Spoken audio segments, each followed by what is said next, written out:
welcome back to the AL Central rundown where the Tigers did something. Despite all of the odds, the Tigers have signed a free agent. Maybe someone we might have crapped on a little bit on Sunday, but they did someone. The Tigers have signed Framber Valdez for 3 years, $115 million. 20 million signing bonus, deferred money, and has an opt-out after the second year. But, Lee, how you feeling? They did something. They went out there and they spent damn near $40 million a year on a free agent. That is, look, you can talk, we're going to get into the kind of the details, but the big thing for me to take away is, even if this doesn't work out, they went out there and they spent a lot of money on a free agent. That, to me, is just huge, just for the front office in terms of like where we stand with them, right? The fact that they are spending money. Just in the past 24 hours, their payroll increased by like $50 million, right? I mean, yeah, this is huge because we were talking about how we thought the Tigers might add another free agent, a starting pitching probably, and I think I brought out the phrase mid-tier pitchers. This is not a mid-tier pitcher. This is one of, if not the top free agent arm on the market for this winter. Definitely the last top arm on the market right now in terms of like who was available at the moment. So this is a pretty big deal just because the front office is spending money. This is they are going to try to win this year type of deal. Do you think this gives more credibility to the front office or the owner of the Sun, or sorry, the son of the owner everyone loved who spent all the money in the 2000 and mid 2000s? It's both, honestly, because it's towards Chris Ilitch opening up his wallet, first of all, for a top tier level pitcher, and it's big for Scott Harris because this is the biggest free agent signing that he has done since he has come to Detroit in 2022. It's the most money he's spent. It is the first time he has given up a draft pick for him. So it increases the credibility for both of those players, I would say, in terms of the front office and for the ownership. Because I mean, this is a big risk. I've talked about how Scott Harris doesn't really take big risks. He always kind of goes for the dumpster diving bargain bin type thing. No, this is not that. This is very much a thing that we were not expecting to see from him, but it's the first time we've seen this kind of free agent activity. I guess and part of that might have been a little unfair because at what point, the Tigers have really only been good for the last 15 months. Yeah. What, August 2024 to last year? So, what was his? I understand, I would argue you can always spend more money and improve your team, but there's no reason for him to, spend $60 million in an offseason. And, admittedly, his moves were kind of forced. He gave a qualifying offer to Flaherty. He gave a qualifying offer to Torres. Both of them that I think most people thought both would decline. They both accepted. So that's, oops, 40 million was just spent just to run the thing back. Scooble is going from, well, that just came back today. We'll talk about that a bit, but this is about Framber. Scooble is now going to get $32 million when his pay was, what, 12 million last year, Lee? Or something like that? So that's another 20 million. So, they accidentally spent $60 million just to run the team back from last year. So the question, I think, was, what will they do to improve the team from last year? Because last year was a game shy of the ALCS. That's not the destination. What else can you do? I'd also think the biggest weakness for the Tigers was the starting rotation, and boy does this rotation look a lot better with just one very good pitcher added to it.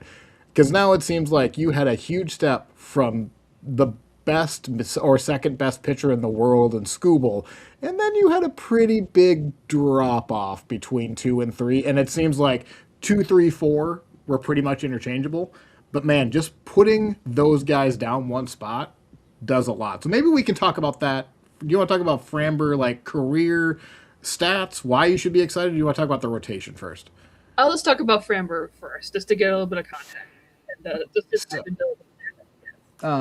if you are watching on YouTube, I got a new monitor and I'm very excited about it. So I'm going to share my screen. It's going to have highlights from sports productions on the left stand, and then we're just going to look at his baseball reference and his baseball savant. So I'm going to click over to his savant first because I think when you first initially, and this is kind of like the issue with Savant, is looking at the red sliding bars at the top of the page is not always reassuring for when the Tigers just gave $40 million a year to Framber. You expect this to look like closer to Scoobles. So, but what the takeaway from here, his run fastball value is plus 12, 97th percentile. What really he has had made his bread and butter on his entire career is he's not just a ground ball pitcher.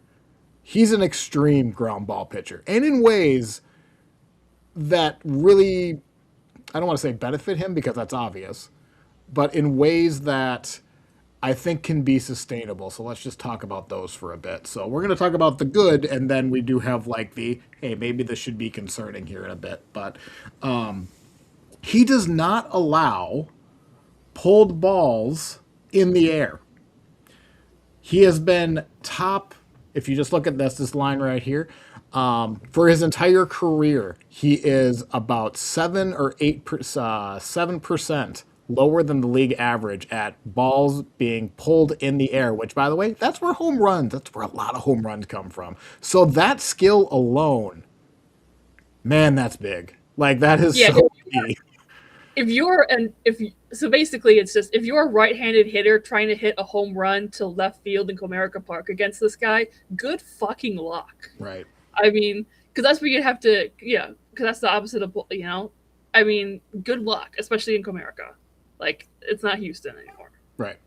Now, let's say, like, ground ball pitchers in themselves are like they're good, but they do seem to have a shorter career, like peak career than like strikeout pitchers. But I mean, I don't think anyone's gonna like be amazed by Framber's strikeout rate, but it's 23%. Like that's not. There's still plenty of miss, and that's because I know we're going to talk about his sinker here, but his curveball to me, and we actually just saw it right on cue. He has a very, very nice curveball. If you look at what he's been throwing his last couple of years, which is right here, his pitch mix, he's really kept the same pitch mix the last 4 or 5 years, which has really been at his peak. The sinker, which gets hit the hardest, that should kind of be the concern. He throws the sinker 45% of the time, and then the curveball gets about 32, 33%. He does have a changeup, but that's basically so he can combat righties. That's meant for the opposite hand of the side. When you look at just what those pitches have done, his sinker, I have a feeling in Detroit, if Framber sinker is not sinking that day, it's going to be a real long afternoon or night because his expected numbers are not great. Expected 304. This is just last year. Expected batting average of 304. Expecting slug of 457. Those aren't horrible. I mean, BABIP every year is about 315, something like that for an average hitter. So, like, this is kind of below that. But that's not what you want to see. What would kind of cause me a little bit of concern is that sinker gets hit hard a lot. His squared up rate, and I can only find it up here, his squared up rate or his bail rate is 6.7%. His hard hit rate is 9th percentile, which means he gives up a lot of hard hit basically off the sinker. However, that same sinker has a average launch angle of 2%, which is a line drive, but it's not in the air. So that's likely going to find a glove. Could that be scary in Comerica? Maybe down a line somewhere or like a real hot shot, like in that triangle corner in right center? Maybe, but that's the real danger. But that curveball, let me look, real nice looking pitch. His expected batting average 163 last year, expected slugging of 240. If he's looking for a strikeout, that's what he is going for, and like that is where I would be very excited. That sinker is not this thing. They will say a sinker is his best pitch, but I will disagree with that. The curveball is playing off of his sinker, but that curveball is very nice.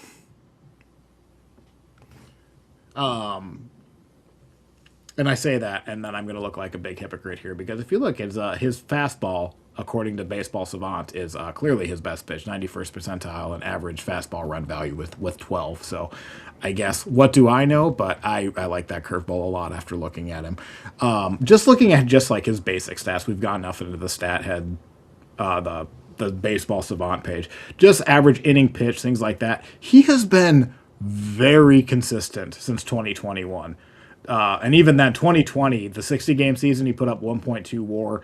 3.6 is his career 162 average. He has basically done that every year since 2022. And even 2021, he had 22 starts, so it was a little bit of a shortened season for him. That's also the lowest amount of starts he's had since 2021. Other than that, he's been on the mound 200 innings, 201 innings, 198, 176, 192. This guy's a horse. Yeah, that's huge for us because we have a rotation that has a bit of an injury history. I mean, Casey Mize missed some time last year, had Tommy John and back surgery. You know, Reese Olson has had a bunch of injury concerns. Jack Flaherty hasn't had stuff recently, but he has a bunch of stuff in his past. I mean, that's huge for us to add a guy who's going to give you 31 starts in a year. Yeah. Now, the opposite, you could spin that argument the opposite is like, well, everyone's arms falls off eventually in MLB. He doesn't throw an above average fastball, but it still gets up to 96. Just because he's been durable doesn't mean that will continue to be. In fact, you could probably bet against that because he is 32. But that's a wait and see. Like, let's wait for that to happen before we have doom and gloom. We're going to talk about you're always you can say that for literally every single pitcher. You can always be, oh, but he has an injury history. You don't want him to get injured again. And then you can look at a guy like Valdez and say, oh, well, he hasn't been injured, so when is it coming? I mean, at that point, you're just never going to sign any pitchers if you're always going for the, what if he gets injured? Well, duh, but, you know. Well, and that's the gambit, especially with pitching. There are, like, the Twins were frustratingly like this. I guess I don't know what the new GM will do, but Falvey and the front office would not invest in starting pitching past like 2 or 3 years for that exact reason. Is they just, especially relievers, they will not sign a reliever to anything more than 1 or 2 years. They signed someone 2019 for 2 years. No, it was like one of their first, I forget who it is. He used to be a White Sox. He used to be a decent closer, but then his arm kind of fell off with the Twins, and he was never really heard from again. I'll think of that name randomly later in the episode.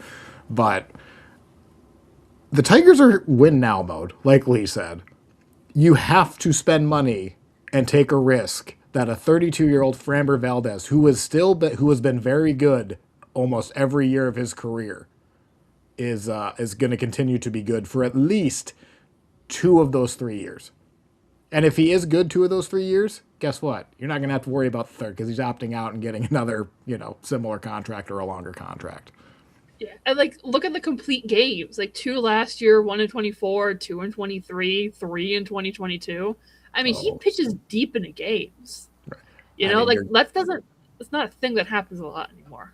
Everyone's grandfather just like rolled their eyes at you, Lee. Like, ooh, 2 complete games. I remember when Nolan Ryan finished a complete game for the entire season for the Angels. Blah blah blah blah blah. But yeah, I mean, this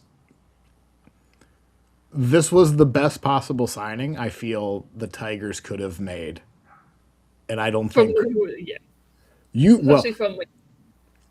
what I will say: we did an entire show, or at least a segment, on free agent pitchers that we thought this division would sign.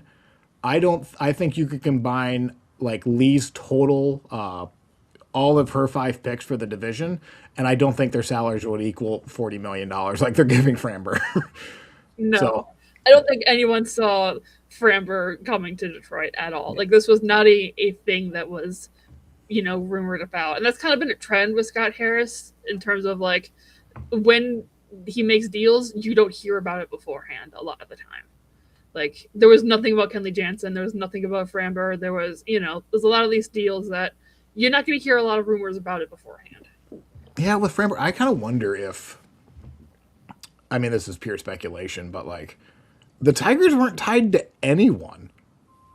They're and then in the last, what's that?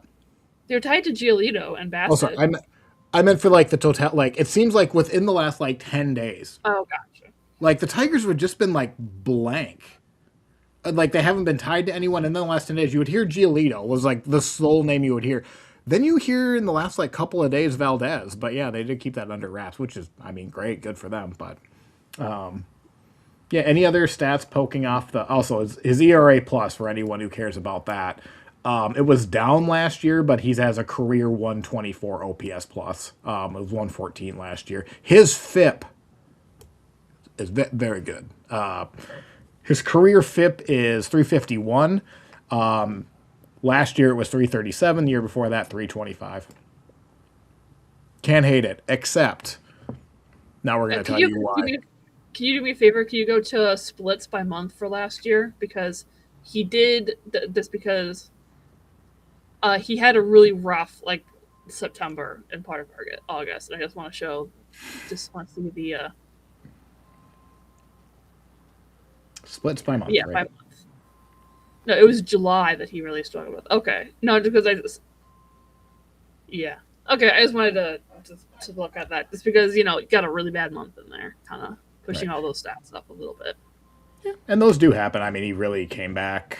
Oh, sorry, I'm looking at OPS plus. I mean, yeah, up in the last year, he did kind of struggle with OPS against.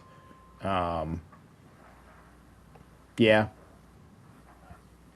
yeah, can't hate it. I mean, with him, I mean, I don't want to say like pitching splits don't matter, but or like the month to month shouldn't matter. But he's 32. He's throwing a lot of innings. Like Right. Yeah. you do that for a minute, but yeah, I mean, I don't. And now if I would look at his splits, like let's look at his career splits by month because like, does he start slow? Does he start like? Does he finish really terribly? Like, I would be more interested in that. And if I was a professional, I would have already looked at that, but we didn't. So we're doing that now, and we're finding out together. The suspense is killing everyone. Let's look at his platoon split versus right-handed pitching. Their league average. Actually, it's just league average. That's very consistent. That's not much for splits at all. Huh. That in itself is a little weird. Is this just for Framber? Or is this for the entire Astros team? No, this is Framber. Okay, because That's. it just I mean, that's great. Like you, no, not to because have. it says 94 games at home, 94 games away. This is his career. Oh, this is career. Dumb, a dumbass. But Okay. that is weird that he I has love yours. 94 exact like an exact split for that. Okay, so let's look No, at because I was looking at versus as a left-hander and as a right-handed pitcher. I'm like, what? Okay, but never mind. Okay. Well, now here's something. If you look at his career July OPS against and BABIP, he has a 119 career OPS against in July. His BABIP goes up to 330. So there's something in July that he does not do well in. It's What's his probably something ERA? to do with the All-Star break. Like after he comes back to the All-Star break, needs like a couple of weeks to get back into it or something stupid like that. Oh, that's fun. So April, March, 311 ERA. May and June are basically at 3 and 287. July 418, which don't get me wrong, we've certainly seen worse than 418 Yeah. for an ERA. And then August 291. So yeah, I wonder if he does just like mentally like go on spring break before class is over and fail the test too. Or gets a C on a test instead of getting his average, B or A. Yeah. But yeah, I just wanted to see if that was a thing. But All right, the concerns. yeah. Yes, everyone, we're going to show the clip. He's 32. We've talked about that a couple of times, or we've mentioned that a couple of times. That's not ancient for a pitcher, but that is like, it's getting bored. Like you're expecting some regression. We'll Yeah, at say. the end of his contract, he'd be 35, which is like getting there in terms of like, you're like. So we'll see how he ages. We have no idea, really. Yeah, we'll see. And yeah, I And also, like I said, if you're always concerned about, oh, he's 32, you're never going to sign a pitcher. I mean, sometimes it's. oh, 100 of all of his concerns, the 32 does, and also like the 32 doesn't concern me. And like I don't want to like get everyone's hopes up. Like you do not want Framber Valdez to opt into that final year. If he's opting into that final year, it has either been a disaster of a contract or he's going to be hurt the entire year. you want him to opt out after the second. Maybe you can work out an extension after that, but you only need to care about 32 and 33. So, I mean, that's me. Lee, why don't you talk about the other issues, and I'll pull it up. Yeah. So the main thing is that personality wise is a bit of a head case. It's probably the best, maybe the crudest way to put it, but I think it sums it up very well.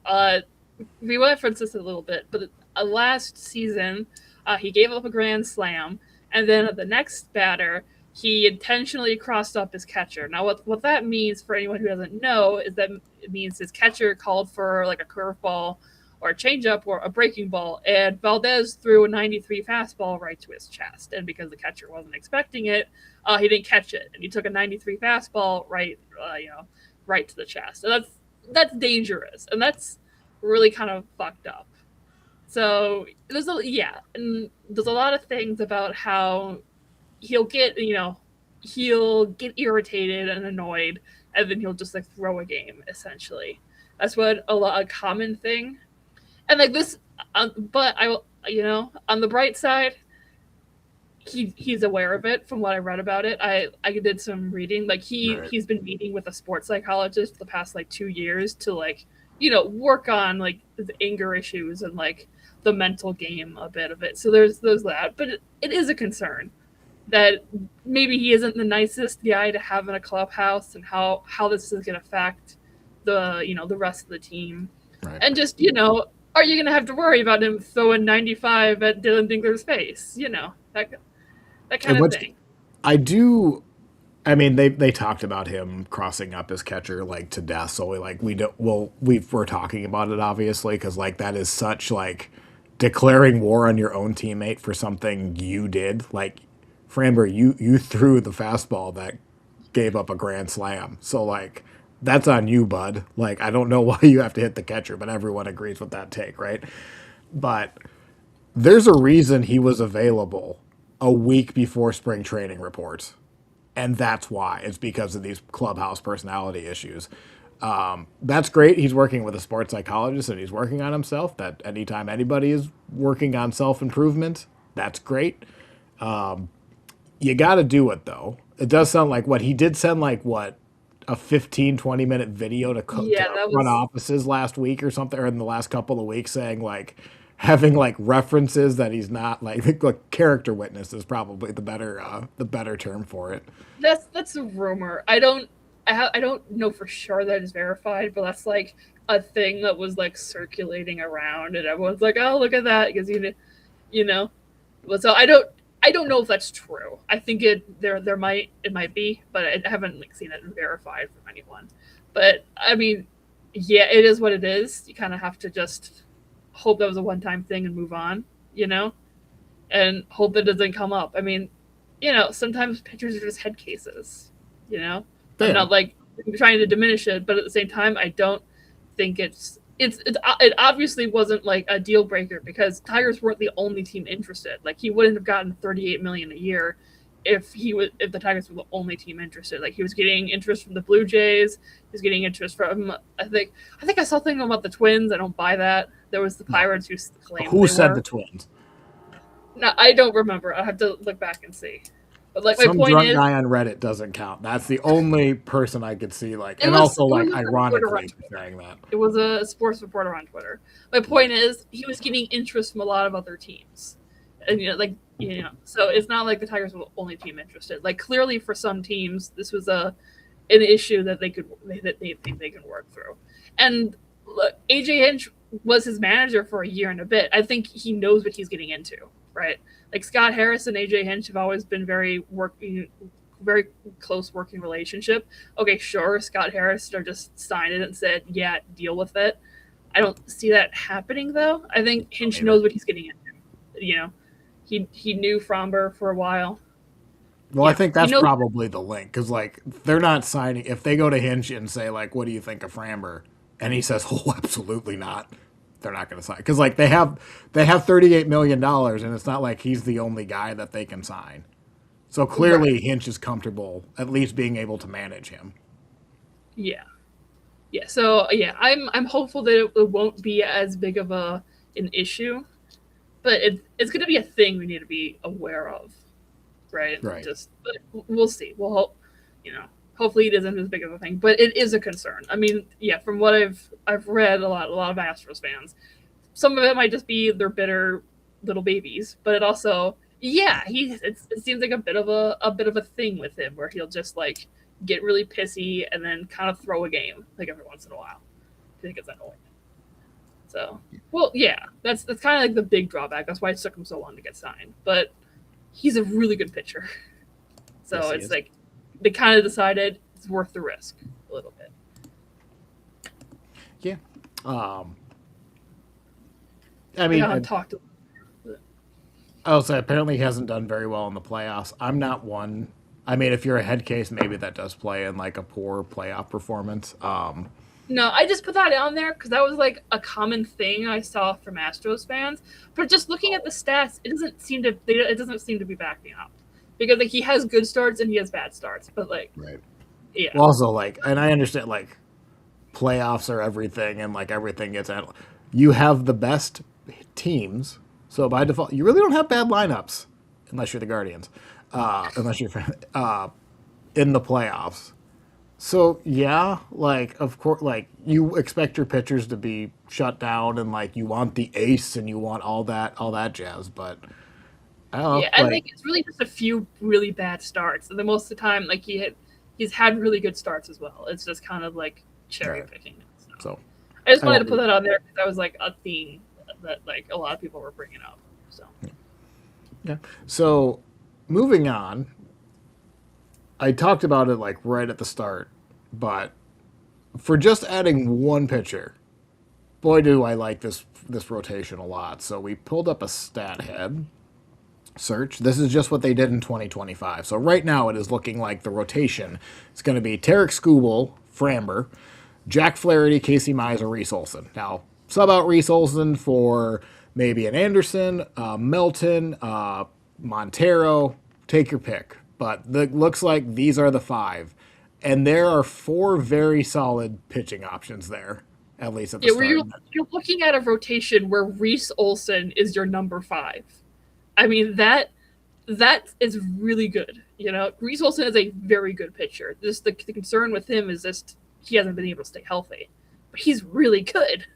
You know, and if he's your number five, I mean, yeah, Plus, it just adding Framber just makes this whole rotation look a lot beefier. all you want from a fifth starter is not to like crap the bed every fifth day. Like you want some consistency. If you have a young prospect or a young pitcher who has some upside, that is so valuable. Like right now, the Twins. I think like when people think of the Twins' fifth starter right now, it's probably Simeon Woods Richardson, and he is probably better than the average fifth starter, but he still has like a 4.10 ERA. And that's fine. Like that's fun. You just don't lose the game in the third inning, and it's going to be fine.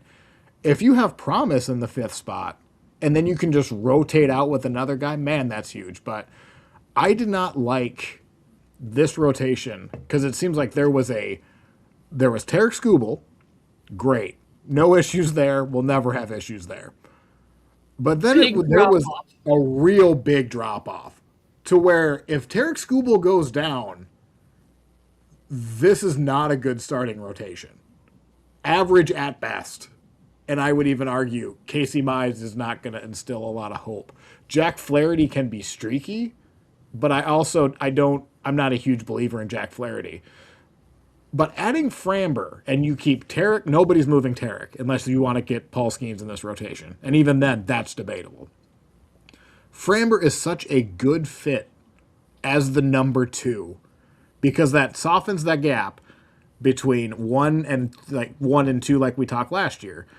But then moving Casey Mize to three, I bet you Casey Mize is better than the average third starter in a rotation. Yeah, Jack he was a Flaherty, star last year.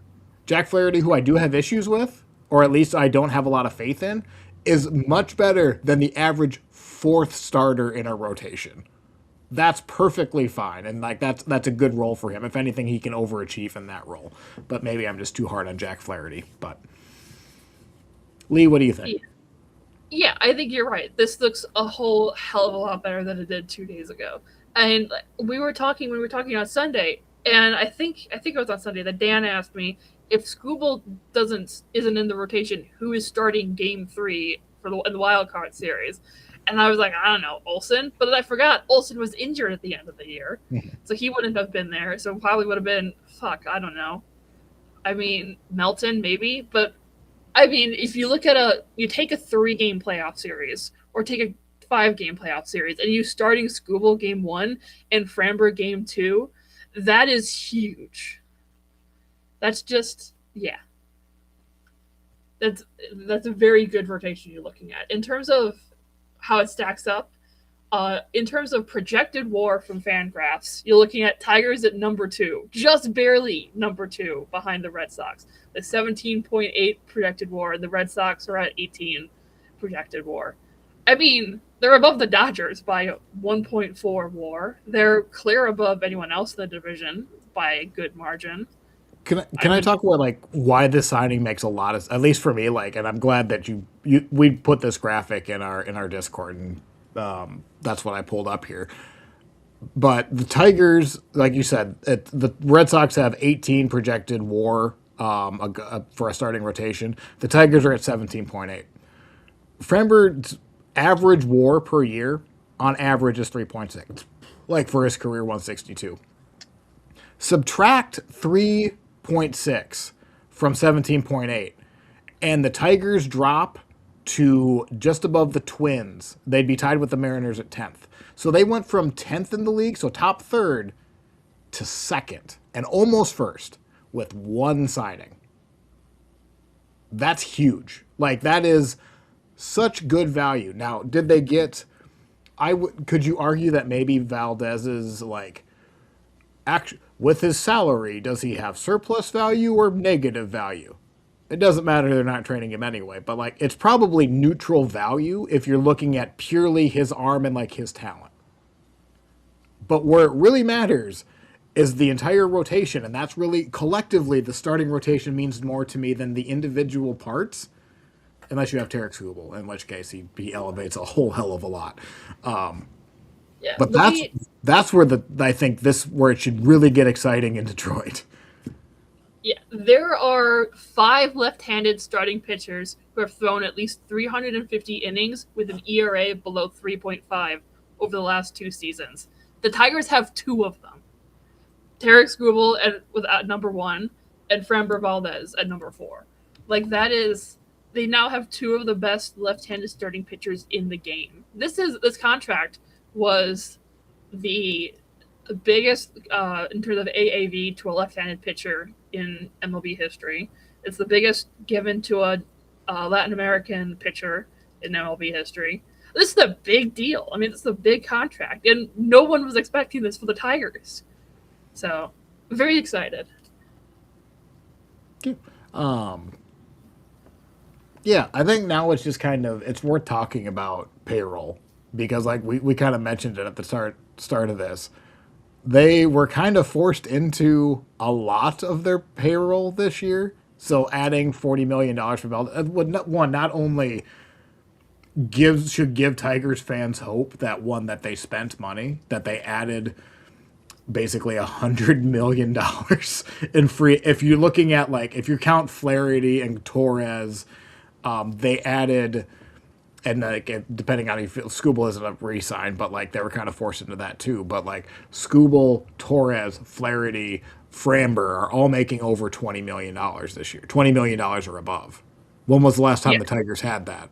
Probably when like the Prince Fielder. 2017. Yeah. Like, yeah, it's the biggest payroll since 2017. This is a big. Just some numbers. So this year, according to SpotRack, projected payroll is at 229 mil. That's at 11th place in the league.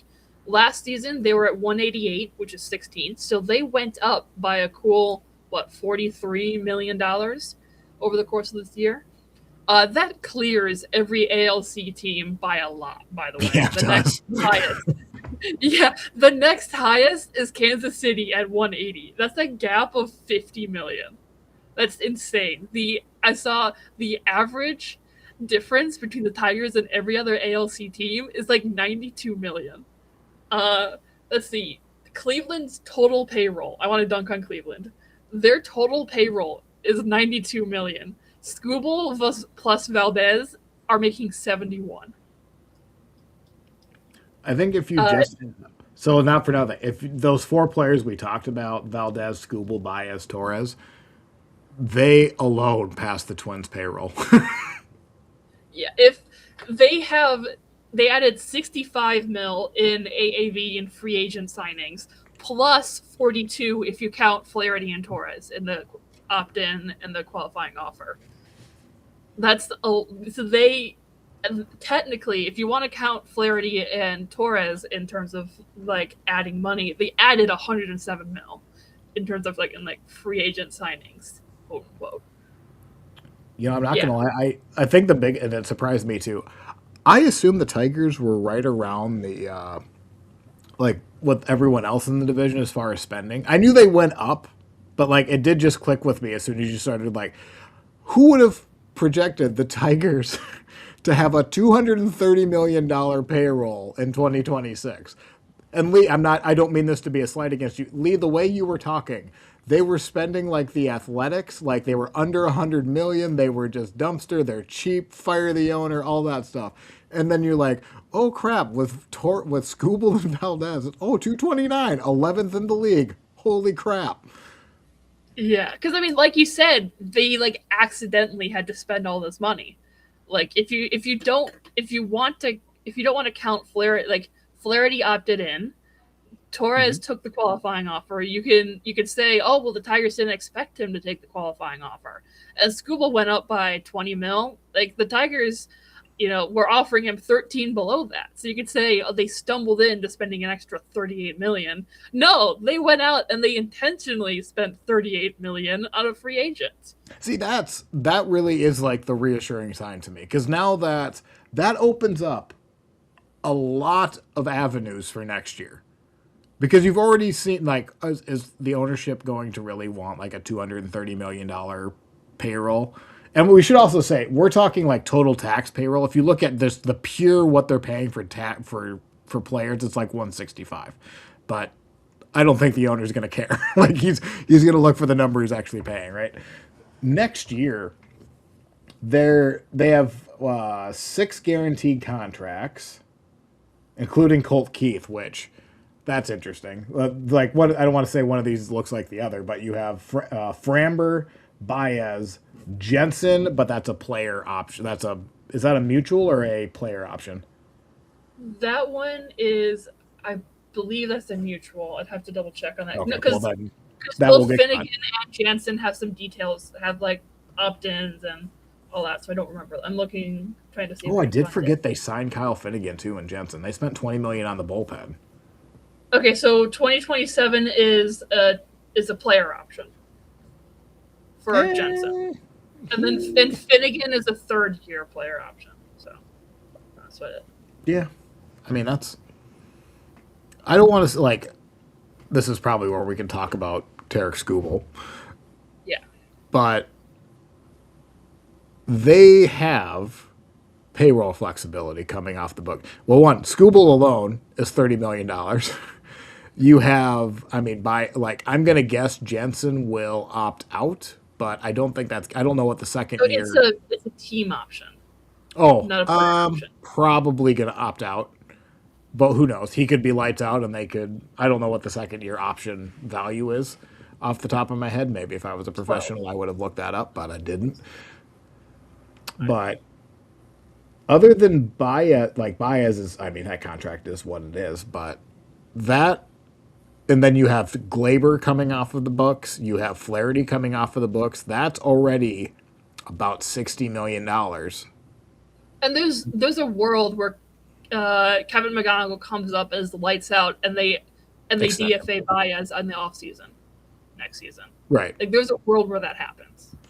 Well, I mean, you're going to be stuck with that contract until 2028. So, like that, it is what it is. Like, we've talked about that at depth last year too. Like, that contract is not going to get any better, despite like he won an all-star team. But I suspect that's going to be the highlight over the next couple of years by Probably. a fair margin. And whatever, good for Javi Baez. He found a new role. Like if he finds a leadership role in this team and he's now a decent utility guy, that's a lot more value than they were getting for an underperforming shortstop. Yeah. So whatever. Anyway, I would just be more excited that with basically, oh, so it's even $70 million, Skubal 30, and then the two qualifying offers coming off the books. I don't want to get anyone's hopes up. And I said at the very start of this, like when we first started the show, that I just don't think you let Tarek Skubal walk. Well, $70 million can probably get you a Tarek Skubal plus something else nice next year if you wanted to commit to that. Do I think that's going to happen anymore? No, I don't. I think that door is closing, but I don't think it's locked. I don't think it was ever going to happen. Let's talk about Skubal. Let's talk about that a bit. I want to clear a couple things up. First off, the arbitration meeting had no impact on the Valdez signing. That was like a thing that was going around just because of like the timing and stuff that worked out. But no, Tigers did not know what the outcome of that meeting was, and they still signed Valdez. So this wasn't they thought they were winning the meeting and they had extra money, or they knew they were losing and so they got him to replace Skubal because they wanted to trade him. No, that's not what happened. That's this is independent of that. But yeah, let's talk about the Skubal and how that impacts this, because there is not a Skubal trade incoming. I am very convinced of that. I don't think that was ever going to happen. Look, one thing that's gone under the radar because people are focusing on the Tigers underpaid their two-time Cy Young, blah blah. Okay, they offered him somewhere in the 24 mil before arbitration. They turned it down, and then Tigers went and filed at 19 for whatever reason. But my point is, if let's say it hypothetically they offer 24, if that and Tarek had taken that, okay, the 7 million between that and 32 is not going to be the difference for them saying let's keep him another year and never mind, let's trade him before the season starts. Right? That's not. That's not realistic. And there's a story that Ken Rosenthal did about how there is not after the arbitration, they are not looking to trade him. They are planning on winning this season. So, yeah, I just want to kind of As get. they should. Like, Yeah. I mean, that's the objectively correct decision to make. We'll probably talk about this more on Sunday when we record next, because that we'll spend more time on it. But I mean, the Tigers they looked pretty silly submitting $19 million. And they did it because they were tying it to David Price's last year of arbitration from like 2012. Inflation alone Yeah.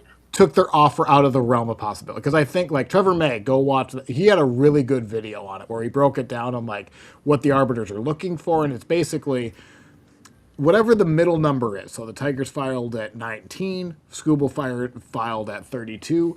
The arbiter is going to look at the dead middle of that. And then when they come up with their number, they're going to say, is that $1 more or less than the middle? And that's who they're going to side with, depending on what their number is. Like, it's a pretty straightforward process. The Tigers' issue, what they were trying to bank on, was Skubal was absolutely worth more than 19 million, and they knew that because, like Lee just said, they offered him 24, even though he's worth much more than 24 million. He's probably worth twice that. But where they were really banking on is the pay increase from like 10 million to 32 is also going to break a record. And their case was going to be based on, well, we can't have a $20 million jump. But I guess what would also hurt them too is all Scott Boras has to do is raise up his hand and be like, hey, by the way, Mr. Arbiter, Mr. or Miss Arbiter, they gave Jack Flaherty $20 million this year. My case is closed. Yeah, no, this arbitration meeting was not about Skubal versus the Tigers. This was about Scott Boras versus MLB owners arbitration, how arbitration works. That's really what this was about. I don't think we should look too into it in terms of like, because now there's all this, it's people saying shit on the internet, of course, but it's they they offered Valdez 40 million, but they were only willing to give Skubal half of that. And Skubal must be really pissed and he's never going to sign there. No, that's not what this was about. I mean, Skubal knows it's business. Like he was going there. He was never going to take anything less than 32 from the Tigers. He was trying to change the rules of arbitration. I mean, it looks like he might have.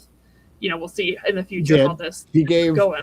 the next back to back. What I mean, this may never happen again. So like I'm saying this what half tongue in cheek, but like the next back to back Cy Young winner in his 5th year of arbitration just got a hell of a pay increase from 19 million to 32, and by the time he does, it'll probably be 40. Like Yeah. But my point is, this doesn't change how Skubal re-signing. This does not change the odds of Skubal re-signing. The odds were always 0. This does not change it. This was not about the Tigers underpaying Skubal. This was about Skubal and Boris trying to change the rules of arbitration. I think that's what it really was. I don't think it's.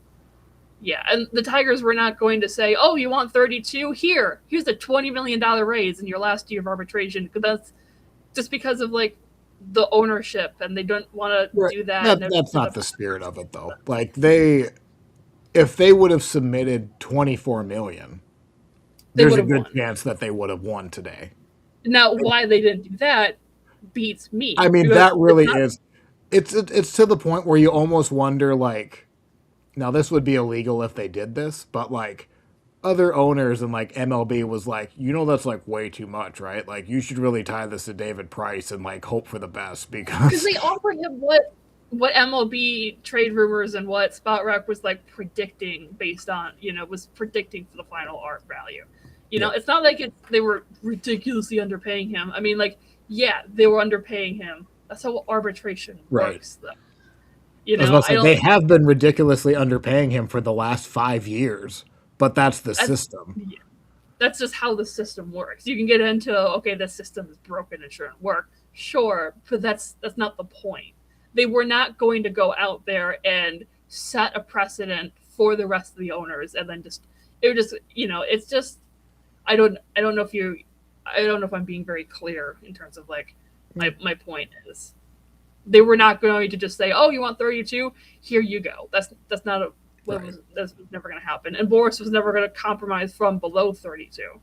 That was never going to happen. Point, there was no to me, there was no reason for Boris to negotiate. When the gap was that wide, and it was so clear that Skubal was such a special case, and the Tigers did not put in.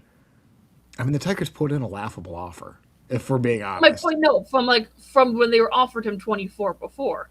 Right, Boris was never going to take that. He was never going to compromise on that. But like also on Boris, and that's what I was getting to is like, if they didn't want, if their offer was 24, and they were going to submit their submit to the arbiter was going to be less than what they offered to Skubal, because if they expect if they submit what they offered to Skubal's going to be like, well, why didn't you just like up it a couple million? I might have there's no reason. So yes, they submitted it based off of David Price's whatever 5th year of arbitration last in 2012 or whenever it was. But after they submit $19 million and Boris knows that, why would you negotiate? Unless you're talking like 10-year extension at $50 million.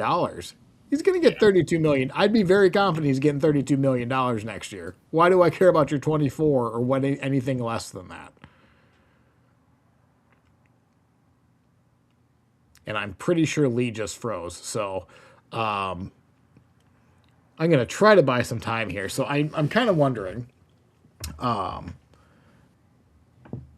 This is obviously a big deal in Detroit. And I know Lee over the last year has been I guess concerned that the Tigers owner and front office haven't been able to spend money, and we kind of talked about it at the top of the show, but like maybe those who are also listening to this remember the 2010s Tigers, they spent a lot of money under Dave Dombrowski, and I was just kind of waiting for that sleeping giant to kind of awaken.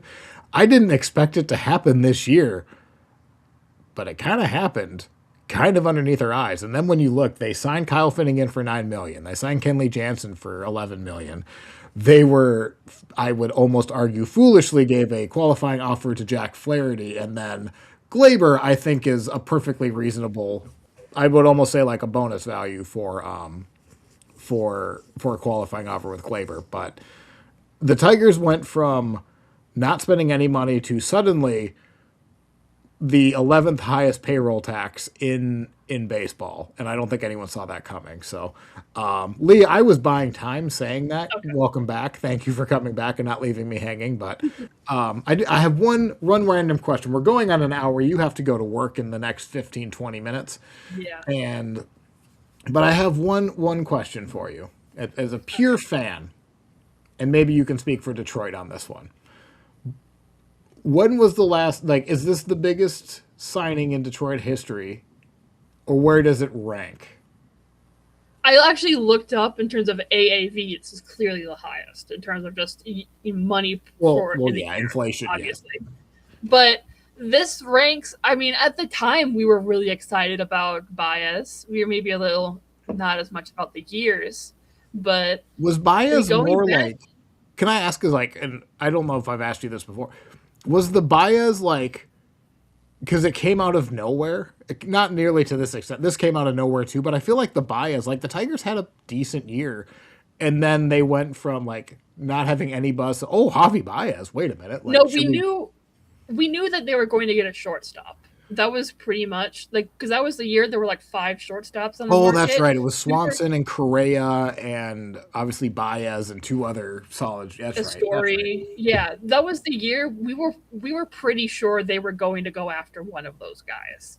We were at the time. It was exciting. We were maybe not happy with how long it was, but like it looked like a great deal at the time. But you'd really have to go back in terms of like free agent signing, not extension. You'd have to go back to like Prince Fielder in 2012 in terms of like, because we haven't had a big free agent like this in a hot minute. I mean, you could also say Jordan Zimmerman, but that contract was a fucking disaster. So I'm not gonna put that energy into the universe. But like, yeah, I mean, it's been a really long time since we signed a guy to this kind of a big free agent contract. I mean, there've been some extensions and there's been some stuff, but yeah, this is the biggest one since Javi Baez. And before that, it's Jordan Zimmerman, Prince Fielder type in terms of just how big of a deal this is. It's a pretty big deal. So this might be putting you on the spot because I think that there's an easy answer, and this is the question that every like hot take show, and I'm sure tomorrow Detroit Sports Radio is going to ask it. Do you, as a fan, and then as an objective observer, is this a true World Series or bust year because it's the last year of Skubal? Strictly because it's the last year of Skubal, but also Torres, all of those. Is this a true World Series or bust, or is this just a ALCS is fine. Let's just keep building from here? I think it's a little bit of both because nope. Pick one. Nope, I'm making you pick one because like all you can say like Skubal leaves and they'll have them. I get it. I want you to pick one. I will say this is a World Series or bust year. Yes, okay. That's because like you said, it is the last year with Skubal, and after this, I mean, we're going to be waiting on a lot of these younger guys to fill in these slots. We're not quite sure where they're going to fill in. Like, is Troy Melton going to be stepping up? Is Reese Olson? Is Jackson Jobe? Like, this is the year that we have 2 big guys on the top of the rotation. We have 3 others to fill in. We got depth there. We have young guys who are coming up and guys who have been around for a little bit in the lineup. I think this is a year where you could say, yeah, this is a World Series or bust kind of year. Now, halfway through the season and, if people start slumping down again, but, that's a different conversation. We'll talk about if and when that happens during the season. We'll talk about it. You might not be thrilled to talk about it. Yeah. I will say maybe I'm getting if this team does not get to the ALCS, at least that is a failure. With this team, you gotta get there. Come on, No, those should be the expectations. I think. I think that's fair. I think I am not a World Series or bust guy. Like, I never have been. Like there's successful No, seasons, I'm not really either. but I did make you answer it. So like I'll back you up on that. That this for a team who 2 years ago I don't think anyone saw becoming like they were on the upswing, but I don't think they would No, have been considered a threat or like a looming threat. This team kind of feels like a threat to me. And I know they they're played horribly last September and like they didn't play well. This was a very good offense for every month until September. Like we can't forget that happened. But they have some dudes in that lineup.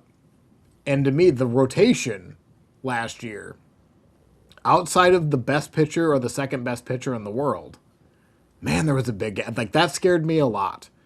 This, because like yeah, I mean, it was a good point. Okay, you have Skubal start game one. You have Flaherty or Mize in game yes, two. Who do you start in the game three? Like it got kind of to the point of, do you really like that guy starting yeah. in that game?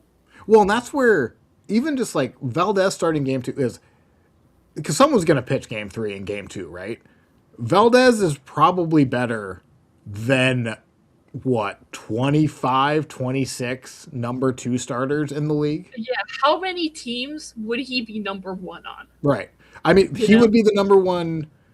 Him and Joe Ryan would be competing, but he's I don't know. Like I'll let you decide he who's would be better, number Joe one Ryan. on the Guardians. He would be number one on the White Sox. He'd Yes. be 1B on the Twins, at least.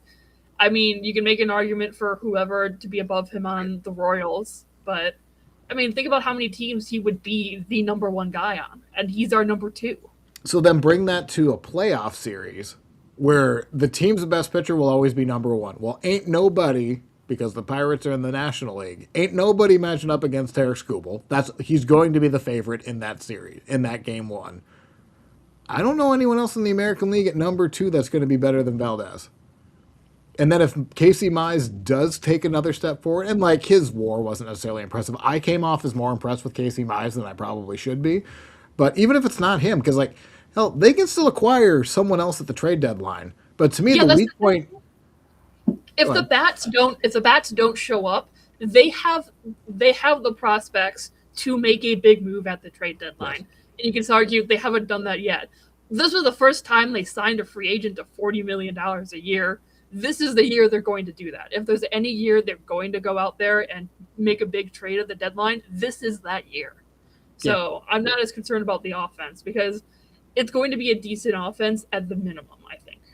Yeah. Well, What I we mean, saw in not for September nothing. was This what would make me excited in Detroit is this team seems as like it is built for the playoffs. You have a good number one and two, and then you probably need to figure out your number three. But even then, even as is, it's fine as a number three starter. If you have two very good pitchers at the stop, the offense, I understand it's streaky, it can disappear at times, but the team that out homers the opponent in the playoffs wins like 80% of the series just by winning the home run battle. Well, Kerry Carpenter can hit some bombs. Spencer Torkelson, Riley Green, Lee, who am I forgetting? Dylan Glaber can Dingler, still hit. Glaber. Baez, when he does connect with the ball, it does seem to go far. They He have guys has that can shown pop it over the power. fence. They have a lot of those guys. Yeah, and people are forgetting Parker Meadows and Matt Vierling. They missed way too much time. Those are lost years, but they have shown real promise from Parker's side, and Vierling has been so consistent the rest of the time. I mean, you can't just say they're not going to do anything because they didn't do anything last year. They were injured. They Right. missed spring training. That has a bigger impact on players than a lot of people seem to believe. But yeah, I just wanted to make one little point of what you said 2 years ago, where no one was really seeing the Tigers as a threat. This was going to be something I brought up when we do our preseason previews. But in July of 2024, or early August when the Tigers were 8 games below 500 or whatever the hell they were before the wild card series. We were sitting there, and I remember this clip from 97.1. I'm pretty sure it was them. It's like, when are the Tigers going to be competitive? 2026, 2027? And then they went out and made the playoffs the next 2 years. This was not something that we were anticipating. So this Well, it turns is out 2026, yes, they will be competitive in 2026. It turns out yeah, 2027 is also looking pretty good. yeah. So this is a huge move for us, and yeah, even either way, we're losing 3 starters to free agency at the end of the season. This signing really helps fill that hole for the future because we got him for the next 3 years.